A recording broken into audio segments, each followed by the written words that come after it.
What's up, fellas? Welcome back to Culver Tools Research and Development.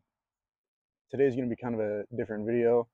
I'm actually working on a project for a video soon to be coming up, but carving this pipe takes a really long time, so I figured I'd make a different kind of a video for now. So I'm going to be carving a pipe, smoking a pipe, and talking about God.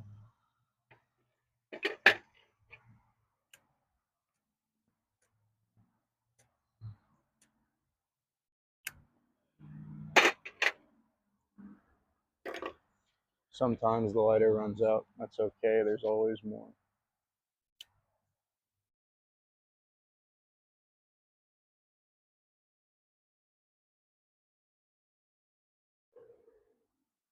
This is probably going to be a longer video. So if you guys want to grab a drink, grab something to smoke or something to eat and just kind of hang out for a minute, um, this video is just going to be mostly talking for a little bit and then not talking for a little bit and then maybe something happens. I don't know.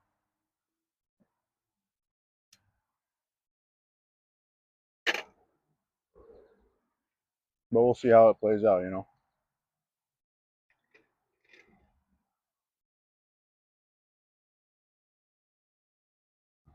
This piece of wood I got from an old cane.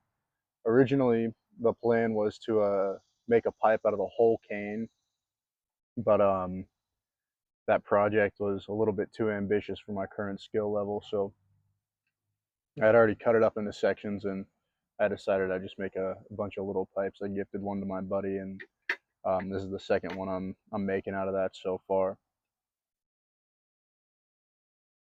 So one of the things I wanted to talk about was just kind of start off with like, what is God, you know?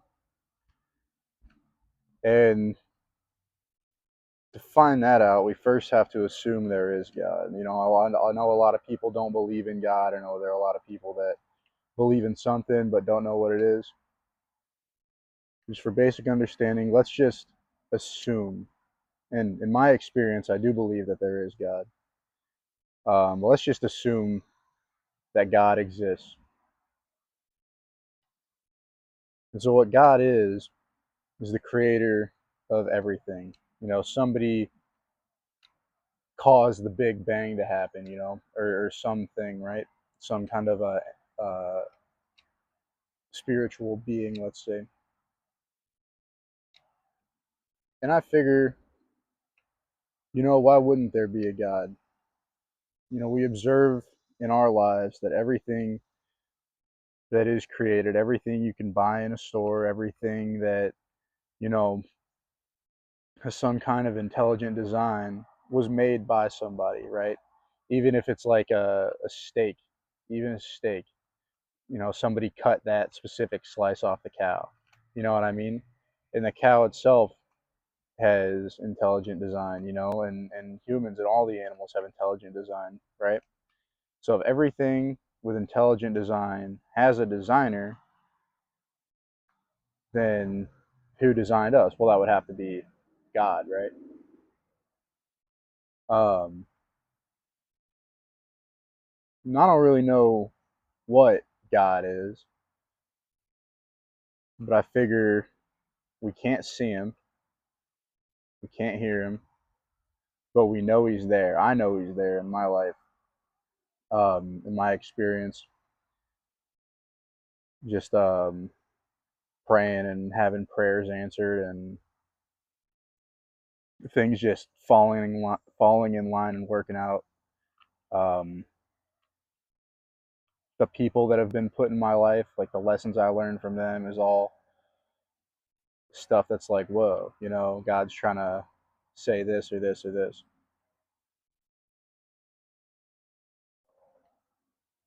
And I figure in order to try to know God, you have to seek God, right? And if you don't seek to know God, then he won't be known to you. There are 8 billion people on this planet. And God is in all of our lives, all 8 billion, those who believe in him, those who don't believe in him. A lot of people talk to Christians and they're like, oh, well, I've done this, this, and this. And it's like, does God still love me or whatever?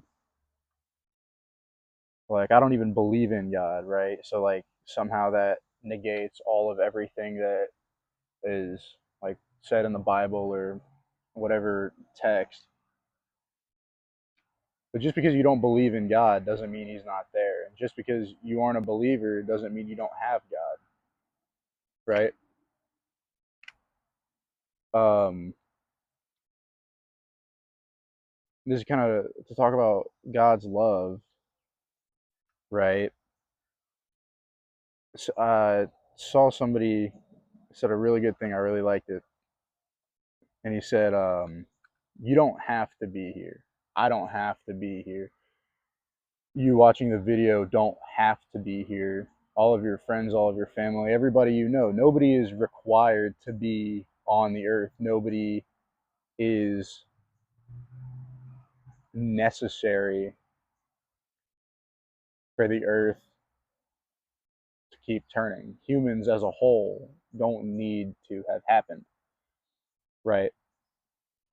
So whoever created the earth, whoever created space, the universe, must have created humans for a reason. And I figure because he wanted humans here. What do we observe humans to be different than all the other animals, right?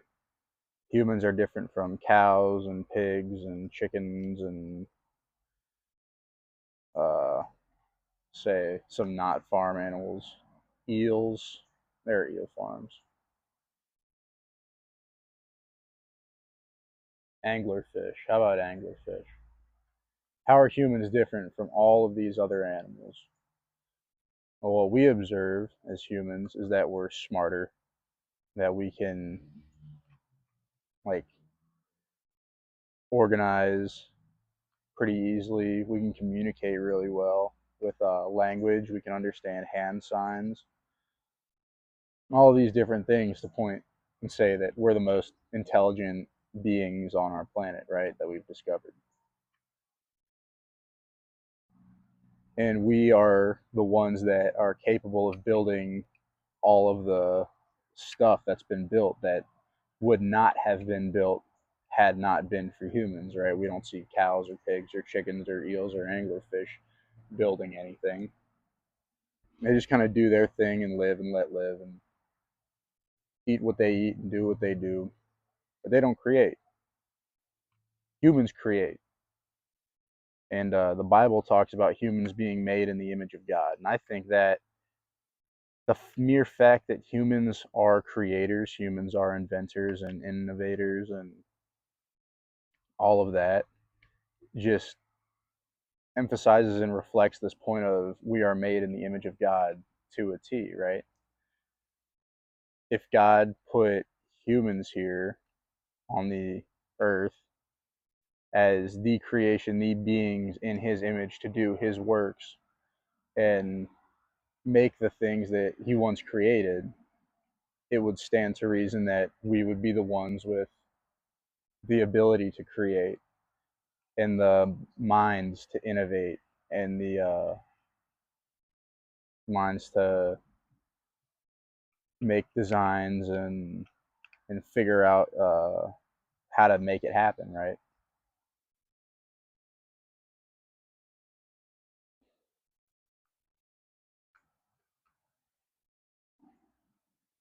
So if we're here made in God's image,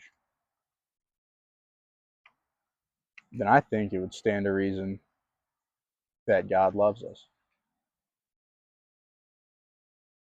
Then you say, well, how can a God that loves us, how can a loving God let all of these bad things happen? Right?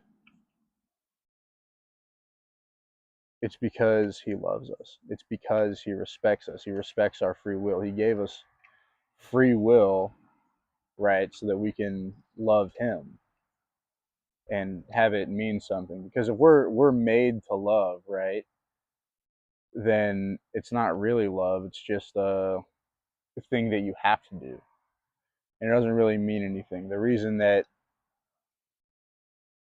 it feels so good to be loved is because it's not necessary. Partially, yeah. A lot of the reason is because it's not necessary, right? When you finally find that girl or that guy, if you're a girl watching this, when you finally find that person that just makes you feel so special and that you can tell just truly genuinely loves you for who you are,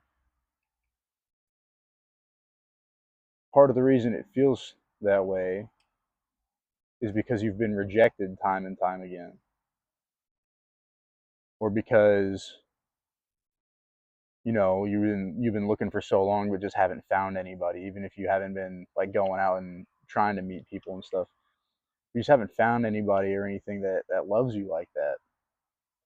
And the reason is because you realize nobody has to love you. Nobody's made to love you. And if you try to make somebody love you, um, everybody that's tried to make somebody love them will tell you it doesn't work, right?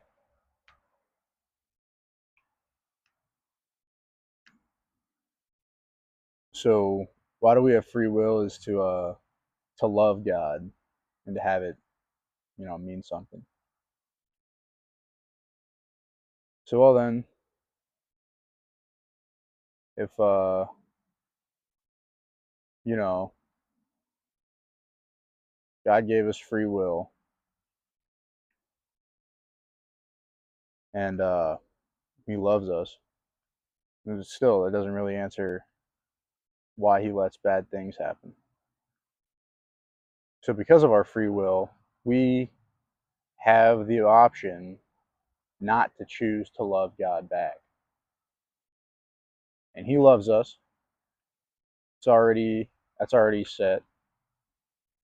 But if we want to, we can say, no, I'm not going to love you back, right?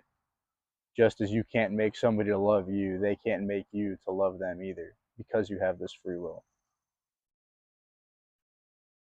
And that's where, as humans in our flesh, we end up making bad decisions. We end up doing terrible things against ourselves, against others. Everybody watching this video, and me, everybody in this on this planet has hurt somebody in some way, be it somebody else or themselves. We've all done something that in some way affected somebody negatively, right? And that doesn't mean we aren't loving, and that doesn't mean we aren't good people or whatever you might want to say, right? Like, I'll go back to the example of just having a relationship, right? Everybody who's in a loving relationship, like, just because you love a person doesn't mean that you don't have the capacity to hurt them, right? And it doesn't mean that you can stop everything from happening, right? Just because you love somebody doesn't mean that, like, you're gonna stop them from doing the things that they do, um, like all the time in order that they don't, end up making a mistake or whatever. As humans, we can't tell, right? We can't really know, like, we can't tell the future. We can't say, hey, if you do this, then this is gonna happen, right? We can figure and we can infer and we can, make judgment calls. We don't really know. Um, but because you respect the free will of that person and you love them, you let them do what they're going to do. You don't try to control them. And that's kind of the same way with God. Is he's here for us. He loves us. But if we don't say, "Hey God, like, come help me out." If we don't say, "Hey God, what's up? How you doing? Thanks for being here," if we don't say, "Hey God, I'm scared I'm going to hurt myself," or "I'm doing this thing and it's pretty dangerous, like help me out. He's not gonna, because he's letting you do what you're gonna do, because he gave you free will.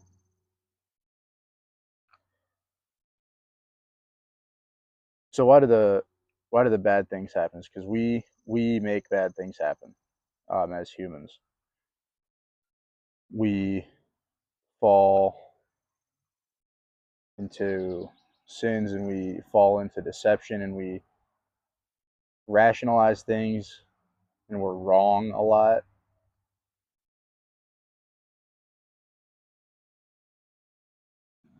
And personally, in my experience, I've grown up. I don't want to toot my own horn or anything, but I was decently smart. I wasn't stupid. I had a pretty easy time in school. But whenever I took it upon myself to like fulfill my desires and kind of make my situation happen, kind of make my own situation, it just didn't work out any of the time. And why is that? Because I don't know everything. And as much as I learn, there's still like so much that I don't know, right? Going back to like what is God, right? God is this being that's transcended in our dimension and our um physic physicality and stuff. He's this spiritual being, right? And we say God created the universe. God is the ultimate causer, the causeless causer, right? So he is infinite. He's been here since before time and will be here after time, right? Knows everything there is to know, omnipotent, all that stuff. And along with that comes with infinite knowledge, right? Of the past, of the present, of the future. Everything that can be known is known by him, right? So if God has infinite knowledge, then that means there's infinitely many things to be known.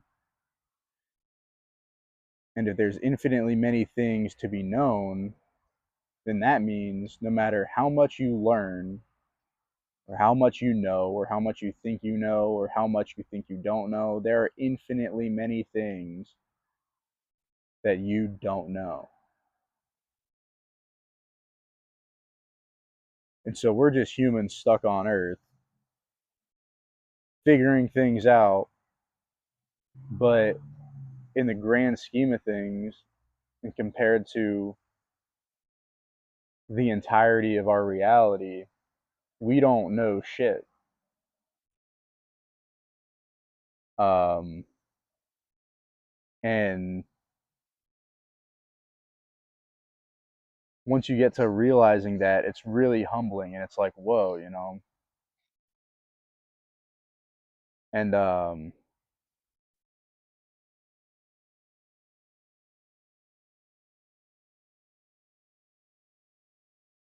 if you're really out there and you're really seeking the truth about things, and you're really, like, there are things in my life that I can't explain, or there are situations that I'm going through and I don't know why I'm going through them, and like everything that you have questions about, everything that you're anxious about, and everything, you can talk to a person about it, but unless they have like specific knowledge about what you're talking about, there's like an infinity to whatever ratio that they don't know, you know. And there are a lot of smart people, and there are a lot of people that know a lot more than a lot of other people. And as a human collective, like the grand total of everything that any human knows or has ever known is still part of that infinitely small category of things that can be known, right? So you're probably going to get an answer. But the point is, um, right answer or wrong answer, if you get something, the point is that you're putting your faith and you're asking for advice and you're seeking truth from somebody or something that has an infinitely small, limited knowledge. Sometimes it works. A lot of times it works. Um, you have a question, you ask somebody, and they either have an answer for you or they don't. Now we have search engines, we have Google, we have AI, we can know anything um, that is known by humans.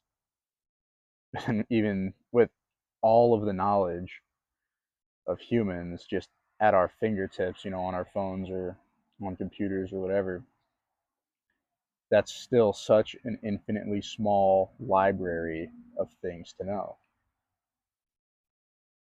And that means that there is an infinitely small amount of answers and an infinitely small like amount of what we can gather to understand the universe and to understand ourselves and understand the um, origin of our being and everything.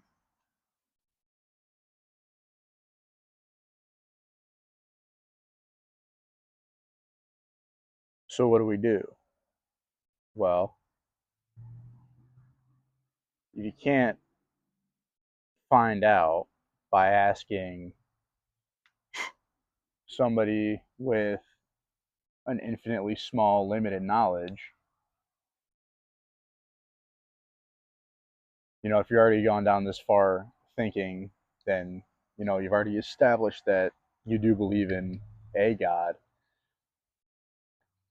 So if you're having an issue and you're not getting answers from somebody with an infinitely small, limited knowledge, then I figure the best thing you can do is just go to somebody with an infinitely large knowledge, and there are infinitely many things to know, and He knows all of them, right? So no matter what question you ask God, He's going to be able to answer it for you because He knows. Not only does He know, but we've also established that He loves us, and we observe as humans that when we love somebody truly, we want what's best for them. We want them to be in the best situation they can be in. We don't want them to hurt. We don't want them to, you know, do bad. We want them to learn from their mistakes and get up and try again and all that. That's how God feels about us. He's our creator. He's our father, right? He has the love for us that a father has for his children.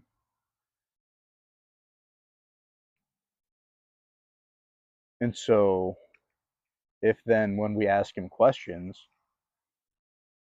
and we seek knowledge and we seek answers from him and we seek wisdom from the Lord,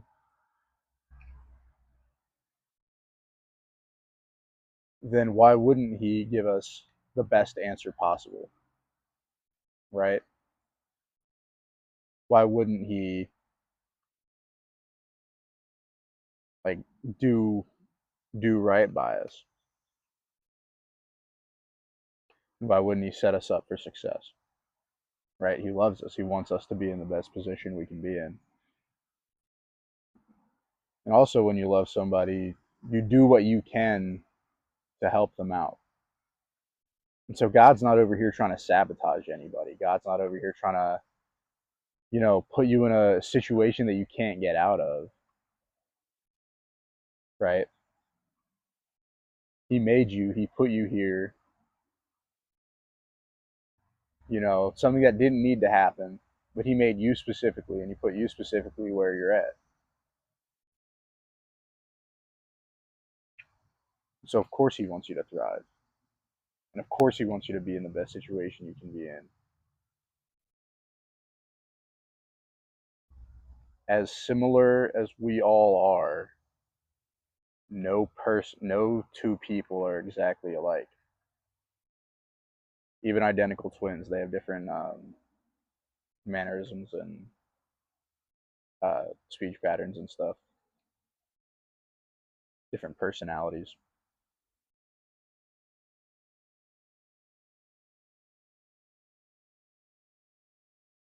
And the uniqueness of each person also, I think, is a testament to God's love.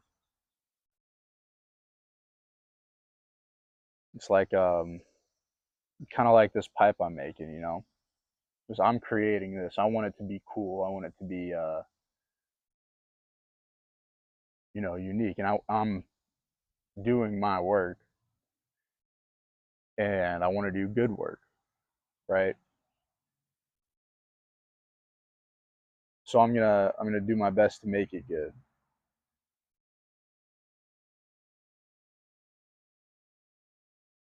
God's a much better craftsman than any of us are. So he's gonna, make it good. He's gonna, he made humans really good. Our bodies work, um, all the pieces work together, all the parts and stuff fit.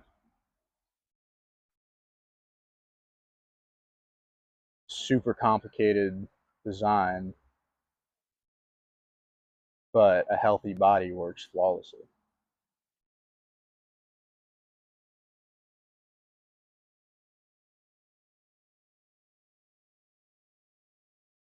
And he took this great design that he had for a whole species, and he was making you, and he took you, and he said, "You're going to be different in this way, and this way, and this way, and this way." And he's making all these people. He's making, I think, so far 8 billion people alive right now. He made all 8 billion of them, and all of everybody that's died and whatever. And each and every single one of those people was carefully made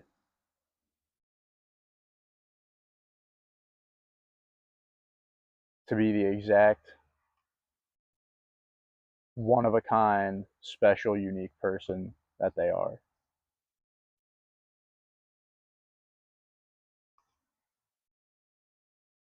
And I'm making this pipe and I'm taking my time because, well, not only do I not have the means to mass produce anything, but I don't really have the intention to.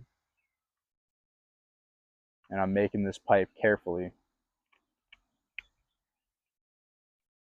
so that even if somebody makes a pipe with a similar design, it's not going to be the same as this one. And that takes intention, the level of care and love for your work.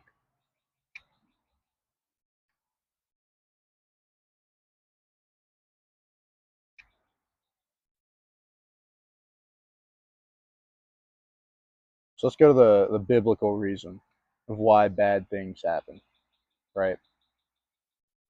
We look at Genesis, we look at God created the heavens and the earth, and he separated the seas and he put land down and made earth and he made all the plants and the animals. And he made this huge, beautiful garden.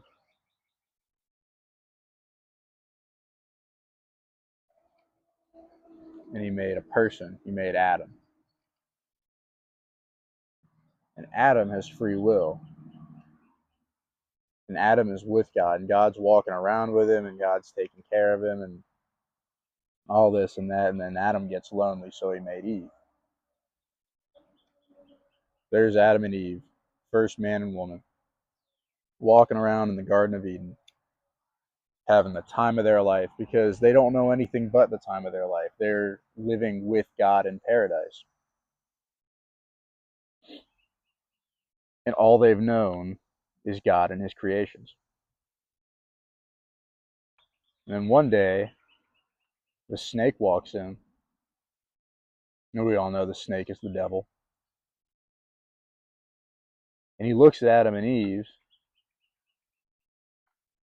and he goes, "Hey, remember that thing that God told you not to do? And remember, God told them, all the fruit in this garden you may eat,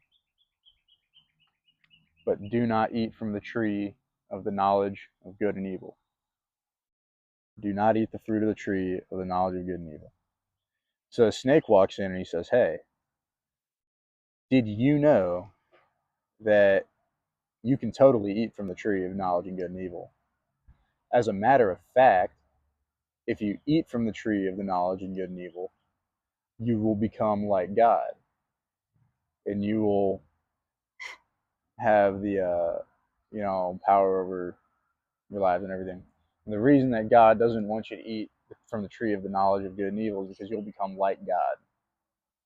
Adam and Eve are over here thinking, like, okay, right? And they're like, "Oh, well, God told us not to do that." But I mean, they don't really know who this guy is that's telling them this new stuff. They don't have any reason to think that he's gonna hurt them or that they're gonna be hurt, right? Because they haven't known what hurt is. And so they're skeptical at first because they're like, okay, God told us not to. But then Eve eats it. He's like, "Adam, big yet, gotta try it." So Adam's like, "Oh, okay." And he eats the apple. And they realize something. Now that they have the knowledge of good and evil, right? They already had the knowledge of good because God was with them and he made everything good. But now they also have the knowledge of evil too. And so that they know they've been deceived by this snake. And they know that they're naked. It says, and they became aware that they were naked and they covered themselves for they were ashamed. Something like that. But then what happens next? Adam runs away and he hides, and they hide from God. And God's walking around in the garden saying, "Where are you?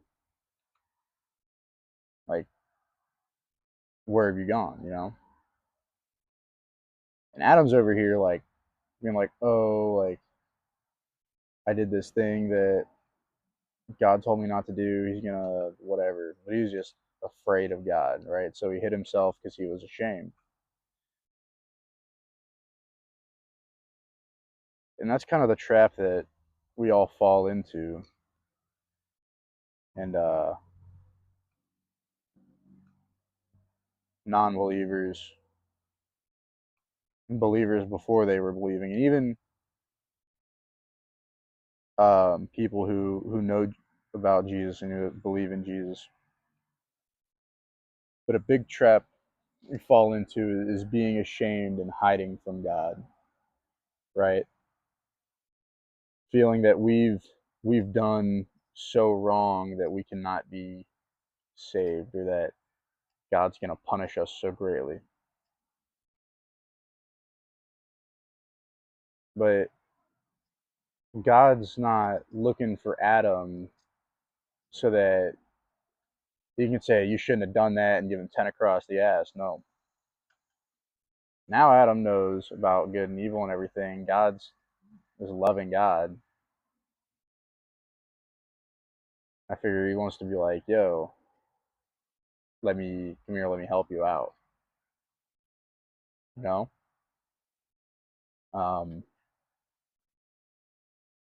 like a father would, right? Eating of the tree of the knowledge of good and evil was a disservice to Adam and Eve. It did them harm because now they knew about evil and they were susceptible to sinning. because to sin is just to go against the order and the design of God. And if you don't know that you're doing that, then like you're blameless, right? But if you know what the sin is, and you know about evil, and you know wrong, and you do wrong intentionally, even if you feel bad about it, if you do wrong intentionally, you're sinning, right? Um, but this eating of the tree of the knowledge of good and evil, it's bad for, it was bad for him. And I would compare it to, you're a little kid and you're getting your bearings and you're trying to figure things out, and you see the stove glowing and it's all red and it looks cool and it's warm, and you're going to touch it. Or maybe you're looking into the fireplace. So you're looking at this fireplace and the fire's all warm and it looks cool and you want to touch it. And your dad comes over and he says, hey, buy you a whole bunch of toys and all this other stuff to play with. And it's soft and it's, you know, light, and you can throw it around and you can build with it and you can do whatever. But this fire looks really cool when it's real warm and you just want to touch it. And he says, don't touch the fire. You can play with anything here, but don't touch the fire. What are you going to do as soon as he turns his back? You're going to go touch the fire, right?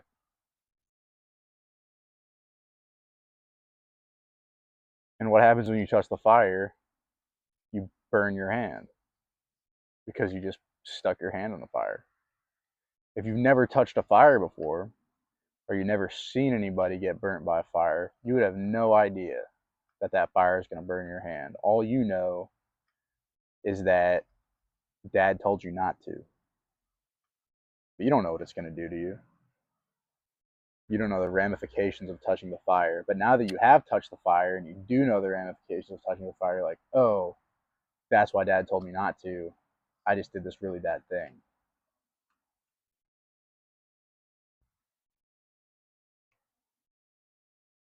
And we think, what kind of father in their right mind, what kind of father who loves his child would see his kid stick his hand in a fire? He knows the kid doesn't know what the fire does.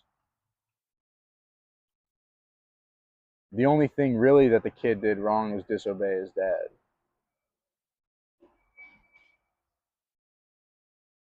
But dad knows that he didn't really have a reason to think that anything bad was going to come out of it other than just the command of don't touch the fire. So even if, dad's upset a little bit, he's upset that his kid just got burnt. He's upset that his kid didn't listen. He's upset that, you know, the kid doesn't just trust him and take his word for it. He's not going to sit there and berate a 5-year-old for touching the fire, right? He's going to come and he's going to, bandage him up, put some, clean up the burn and try to help him out.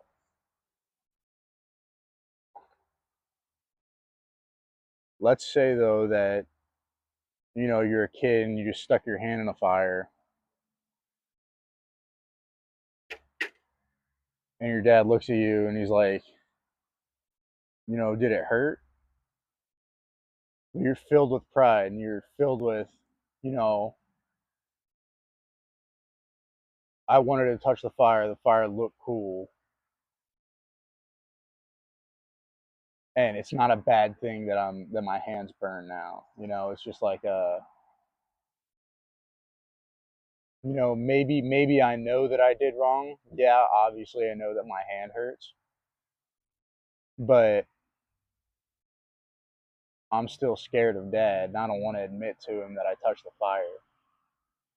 So you're sitting there thinking, no, And you're saying no. It's like, I didn't touch the fire. Like, maybe I did touch the fire, but you're holding back your tears and you're like, it didn't hurt.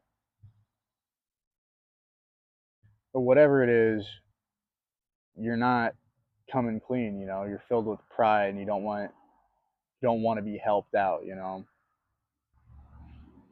you're just trying to leave it up to yourself to figure things out and to help yourself out. And that is what frustrates God, is when we, you know, as a father, you look at your kid and you're way older than your kid and you have way more experience and your kid doesn't know anything and he's trying to tell you that the fire didn't hurt his hand, or he's trying to tell you that, he didn't even stick his hand in the fire, even though you can clearly see that it's burnt. And that's what gets really frustrating. And that's when punishment starts to come, is when you intentionally do wrong and you don't seek that help. Because the difference between the kid that's crying and the kid that's, trying to play it off, is that the kid that's crying is, not only has he learned his lesson, he's not going to go back and touch the fire because that sucked, but he's also going to learn to listen to dad more. He's going to learn that, maybe the things that he desires to do but he doesn't really know about, maybe he's going to, stay away if somebody tells him it's dangerous. But either way, he's going to come to dad and he's going to be helped. And not only is he going to trust his dad, but he's going to keep coming back to him. And he's going to keep coming back whenever he needs help. But then the kid that didn't touch the fire, you know, kind of loathes his dad for being right about it. And he starts to hate him for, trying to tell him what to do. And, he doesn't want to do what somebody else says. He wants to do his own thing, right? But his own thing burns the shit out of his hand. And so he's kind of stuck in this cycle of trying to be this, be his own God. But that doesn't happen because he's a stupid little kid. It doesn't work out for him. And that's what we are. That's what we are to God. We're just dumb little kids. Because not only are we infinitely less knowledgeable, we know infinitely less things than God, we're also infinitely young and infinitely inexperienced compared to God. Um,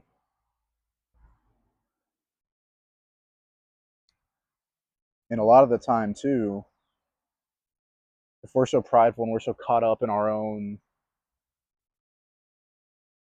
issues and trying to solve everything on our own and trying to do everything on our own and carve our own path, and we're not seeking any help, then it gets to the point where we start shoving things down inside and like we're kind of moving past issues and pushing problems aside without solving them, right? Um, and if you don't solve your problems, they aren't going to get solved, right? A fire doesn't burn out until it's burned whatever's on fire, right? Um, so if you just leave your problems sit, they're just going to burn you out, and nobody wants that.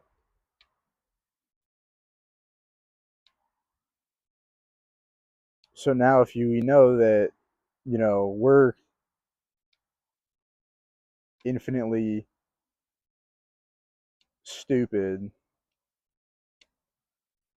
and inexperienced, and we know that God is there for us, this infinitely wise and experienced being is there to help us, then why would we not go to him? Why would we not seek help from God, and why would we not um, want to be with him, right? Because nobody, unless you have a really bad father, which God isn't, nobody really wants to, not have a dad. Nobody wants to be missing that person that's there for them, that knows better than them, that can guide them and teach them and build them into a better person, right?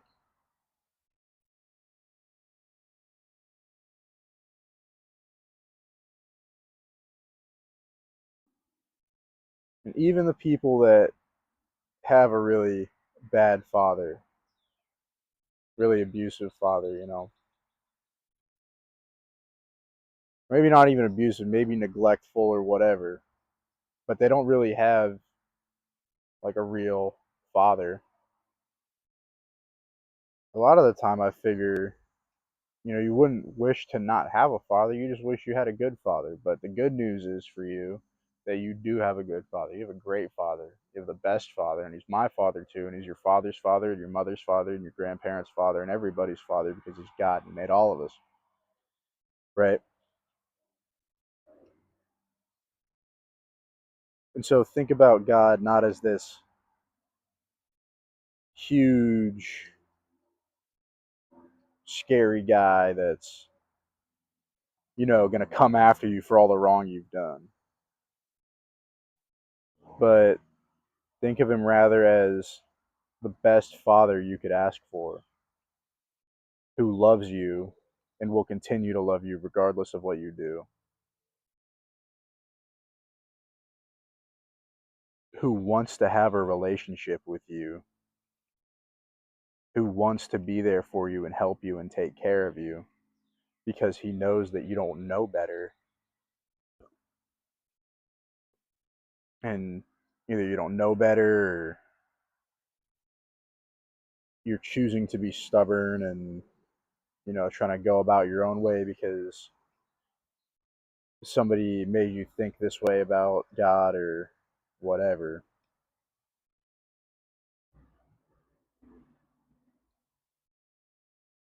Whatever the situation is, God knows what you're going through,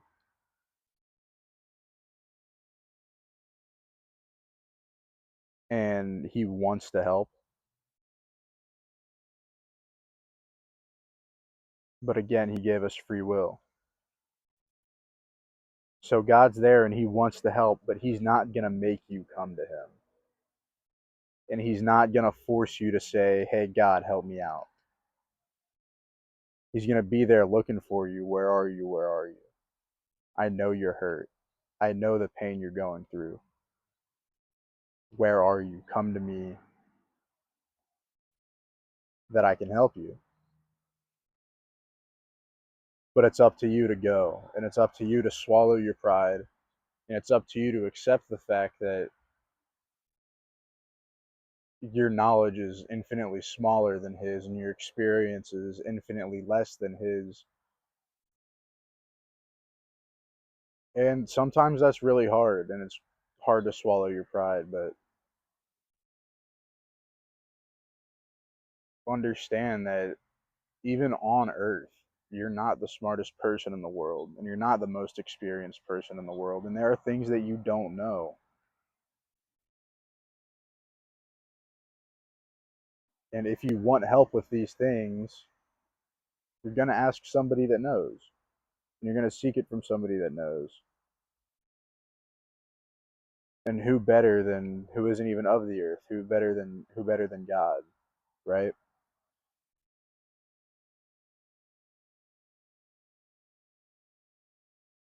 It saddens me whenever I see people people I love or strangers or whoever, but just be so adamant to resist God. Just to be so adamant to say God isn't real. If God was this, then whatever. If God was this, then whatever.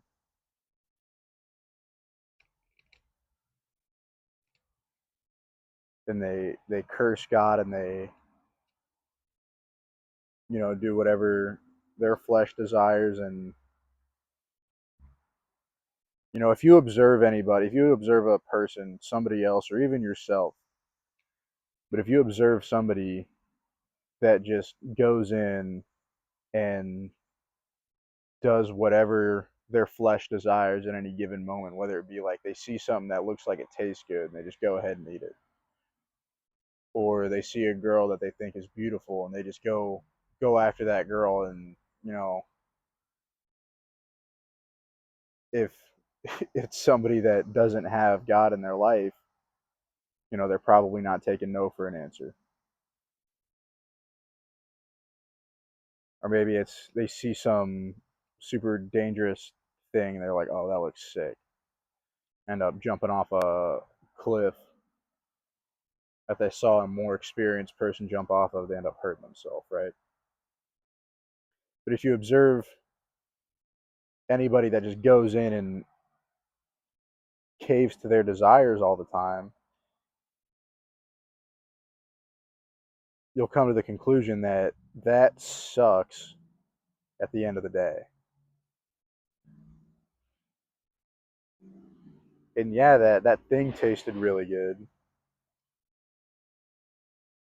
You know, yeah, you had a good time with that girl for a little bit, but when it all comes to an end and that girl's gone and that the thing is eaten and whatever, now you're lacking what you had that made you feel that way.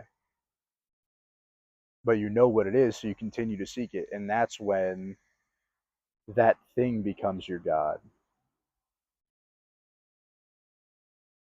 I had this issue with, um, I had this issue with a girl, and a lot of people have this issue with their girl. And like that person, that significant other becomes God to them because that person is now the thing that makes them feel good. That person is now the thing that is like, oh, I got to have this feeling all the time, right? Having this feeling versus not having this feeling is just devastating. That difference is so big. And, I just can't go without having this feeling. So I can't go without having this person. Or I can't go without having this drug. Or I can't stop eating because this food tastes so good or whatever. I've definitely struggled a lot with that too.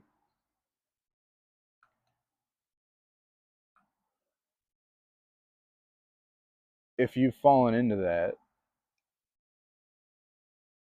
which if you're a human in some way or another, you probably have, the difference in putting your faith and putting your love and putting your time into these things that are of the world, humans included, humans are of the world. If you put your faith and you put your time into things that are of the world, all things of the world are finite, which means they don't last forever. And all things of the world are not. So, what do I mean by all things of the world are not? Everything is what it is and is not what it isn't, right? So, to say all things of the world are not, I mean all things of the world are not something, right? This pipe is wood. It is an object with two holes in it. It is, kind of cylindrical, but it's not blue, and it's not fabric, and it's not pants, and it's not a chair, and it's not that wall behind me, and it's not me talking, right? And that goes for the same for anything of the world, this knife, this shirt, myself included. As much as we are, and as much as these things are, they infinitely are not. As many qualities about this knife that you can name that it is, there are infinitely many things that you can say that it isn't. Um,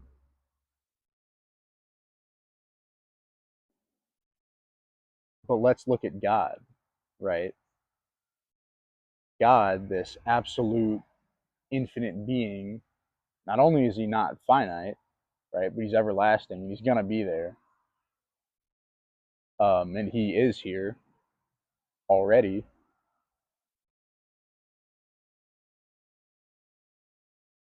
Not only is he infinite, but he also is, you know, he just is absolutely.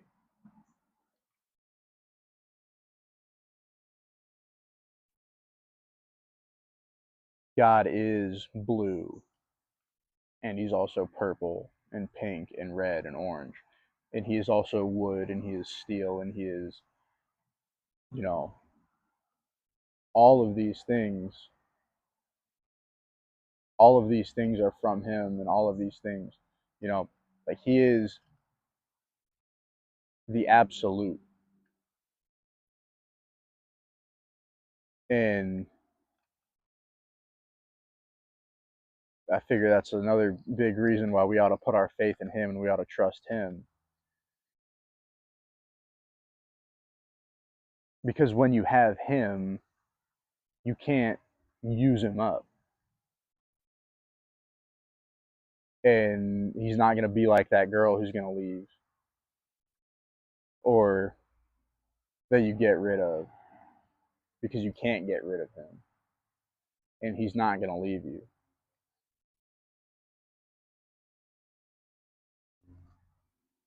And he's not like that delicious thing that you ate, right? Because you can't eat him up, you can't consume him or get your use out of God until he's gone. No, he is, and he's staying, and he's just gonna be there, right? Forever and always.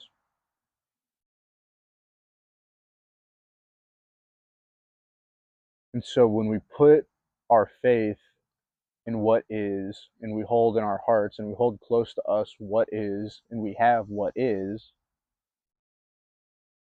then all that we lack is what is not.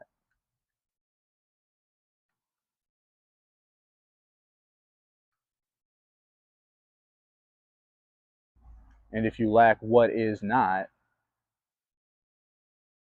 then you lack nothing, because you already have all that is. And all that is not is nothing.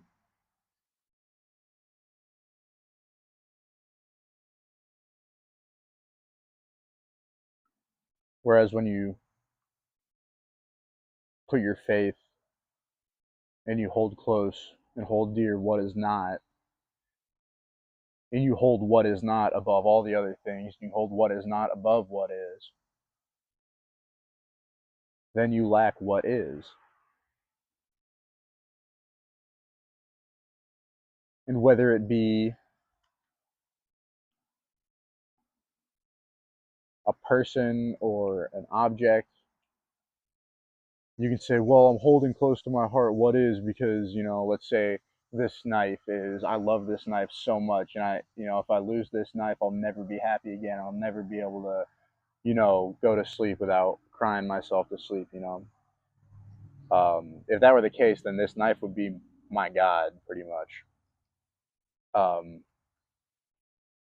but I would be putting my faith in, I might be able to say, yeah, well, I put my faith in what is, metal and has so long a blade and this kind of handle. And that's, I put my faith in what is that. Well, you're also putting your faith in what isn't. Um, all of these other things. So if this is the thing that you hold highest, and this is the thing that you have, then what you lack is everything that it's not. And you need some of the things that it's not. But then again, if you have God, then you don't lack. And even if you don't have physical possessions,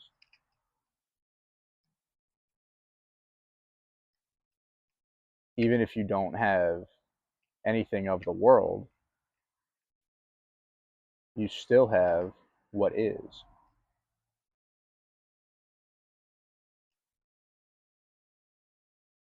And Jesus even talks about he is. And when Moses asked God, "What's your name?" he says, "I am." Right? In Revelation, Jesus is talking to John. He says, "It is I, I am who is and who was and who is to come." So not only is he who is, but he's also infinite. He is and was and is to come. All the bases covered of God being.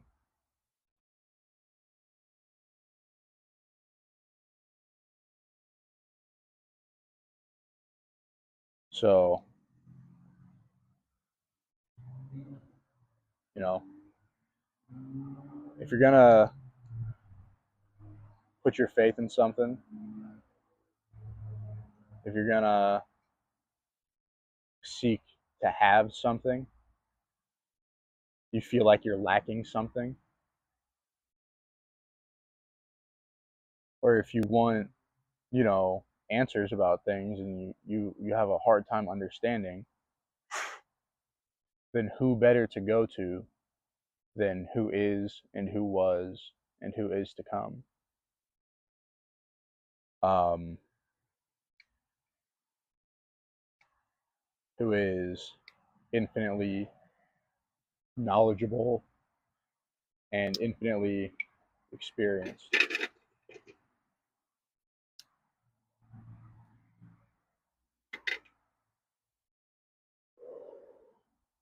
So this video is over an hour long already. So I'm going to go ahead and wrap it up by reading some scripture. And I'm going to read my favorite passage.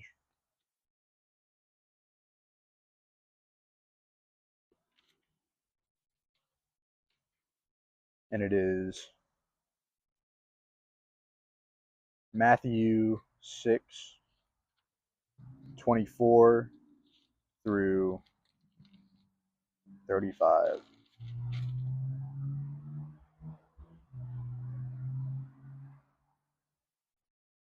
Or, sorry, 25 through 34.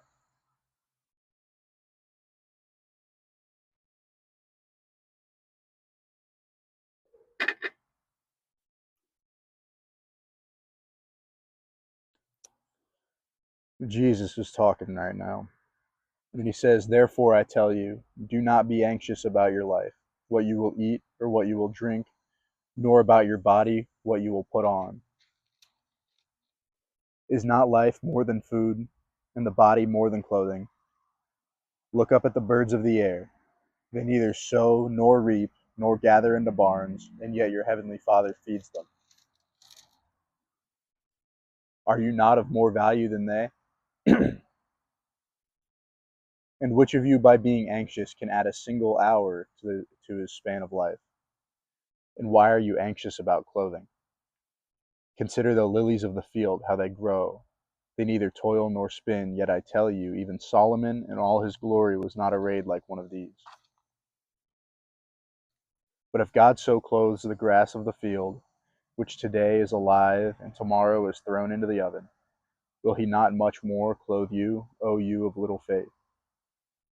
Therefore do not be anxious, saying, what shall we eat? Or what shall we drink? Or what shall we wear? For the Gentiles seek after all these things, and your heavenly Father knows that you need them all. But seek first the kingdom of God and his righteousness, and all of these things will be added to you. Therefore do not be anxious about tomorrow, for tomorrow will be anxious for itself. Sufficient for the day is its own trouble. I want to put a little more emphasis on verse 33 here. It says, but seek first the kingdom of God and his righteousness, and all these things will be added to you.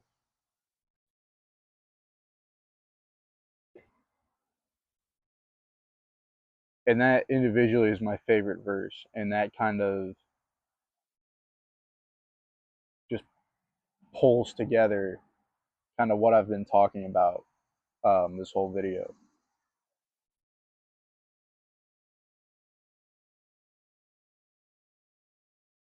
Desire to be with God,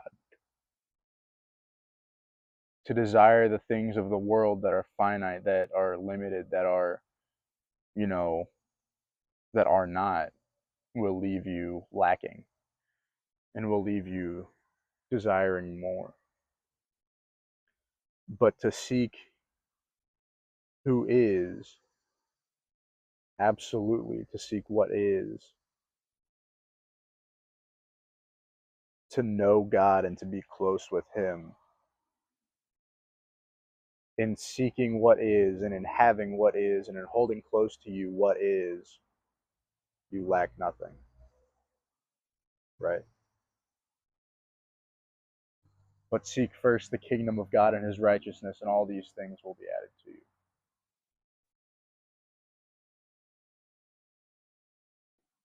So that's what I'm going to wrap it up with. Thank you guys for watching. Um, if you like this kind of video, let me know. I enjoyed making it. It was really calm, really chill. Um, should be another video pretty soon. Finishing this pipe. And yeah, thank you guys for watching. Like and subscribe. And I'll see you next time.